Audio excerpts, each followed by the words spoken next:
Photoshop లో working files మీరు ఒక్కొక్కటిగా సేవ్ చేస్తున్నారా? అది పిఎస్డి అయినా, జేపాక్ అయినా, టిఫ్ అయినా, ఇంకా ఆ టెన్షన్ మీకు అవసరం లేదు. టోటల్ ఎన్ని ఫైల్స్ ఉంటే అన్ని వన్ టైమ్ గా మీరు సేవ్ చేయవచ్చు. అది ఎలాగో ఈ ట్యుటోరియల్ తెలుసుకుందాం.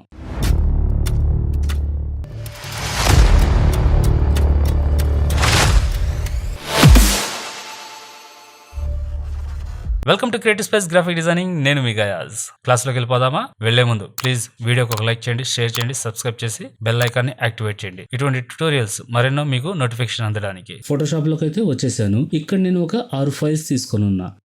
ఇవి వచ్చేసి సోషల్ మీడియా ప్రమోషన్వి. వీటిని మనం ఎలా సేవ్ చేయాలనేది చూద్దాం. దీనికోసం ఇక్కడ ఫైల్ లోకి వెళ్ళాను. ఇక్కడ స్క్రిప్ట్ ఉంది కదా, దీన్ని ఓకే చేసి ఇమేజ్ ప్రాసెసర్ ఉంది కదా, దీన్ని ఓకే చేశారు. చేసిన తర్వాత ఇక్కడ మాకు పాపప్ వచ్చింది అండ్ యూస్ ఓపెన్ ఇమేజెస్. ఇవన్నీ ఏం అవసరం లేదు మనకి. జస్ట్ సెలెక్ట్ ఫోల్డర్ ఉంది కదా, దీన్ని క్లిక్ చేయండి. చేసిన తర్వాత మనకి డెస్క్టాప్ ఇక్కడ కనిపిస్తుంది. లేదా మీరు ఇంకో దగ్గరైనా సరే డి డ్రైవ్, సి డ్రైవ్, ఈ డ్రైవ్, వాట్ ఎవర్ మీరు ఎక్కడ సేవ్ చేయాలనుకుంటే అక్కడ మీరు క్రియేట్ చేసుకున్న ఒక ఫోల్డర్ ని సెలెక్ట్ చేసుకోండి. లేదా ఇక్కడ జస్ట్ డెస్క్టాప్ ని సెలెక్ట్ చేసుకొని ఓకే చేసేయండి. ఇది మనం డెస్క్టాప్ మీద సెలెక్ట్ చేసుకొని ఉన్నాం. అండ్ ఇక్కడ జేపాక్ ఇచ్చింది 12 and convert to sRGB format లో. ఇది చూస్తున్నారు కదా, పిఎస్డి అండ్ టిఫ్, ఇవన్నీ సేమ్ ఫార్మెట్ లో మనం యూస్ చేయవచ్చు. బట్ ఇది మాత్రం రీసైజ్ టు ఫిట్ ఉంది కదా, దీన్ని మాత్రం మీరు టిక్ మార్క్ చేయబాకండి. ఎందువల్లంటే టిక్ చేశారంటే విడ్త్ 1 హైట్ 1 ఆటోమేటిక్ గా మన ఫైల్ సైజ్ ఎంత ఉన్నా గానీ తగ్గిపోయి ఏడొచ్చేస్తుంది.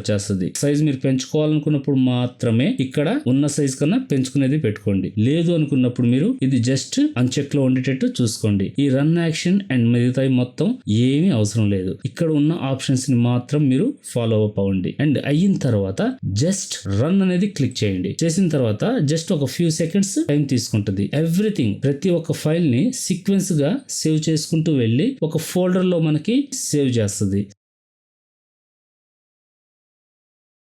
ఇది కంప్లీట్ అయిన తర్వాత మనం జస్ట్ ఫోల్డర్ ని ఓపెన్ చేసి మన జేపాక్ ఫైల్స్ లేదా పిఎస్డి ఫైల్స్ లేదా టిఫ్ ఫైల్స్ ప్రతిదీ మనం చెక్ చేసుకోవచ్చు. అండ్ ఇక్కడికి కంప్లీట్ అయింది. ఇప్పుడు మనం ఒకసారి ఫోల్డర్ లో చెక్ చేద్దాం. కంట్రోల్ డి మినిమైజ్ చేశాను. ఇక్కడ మనకి ఫోల్డర్ వచ్చింది. దీన్ని ఓపెన్ చేశాను.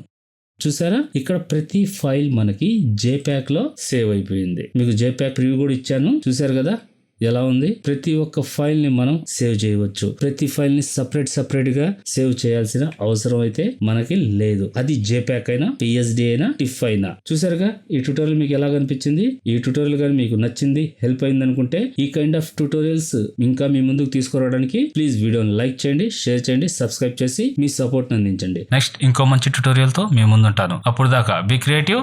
Thank you.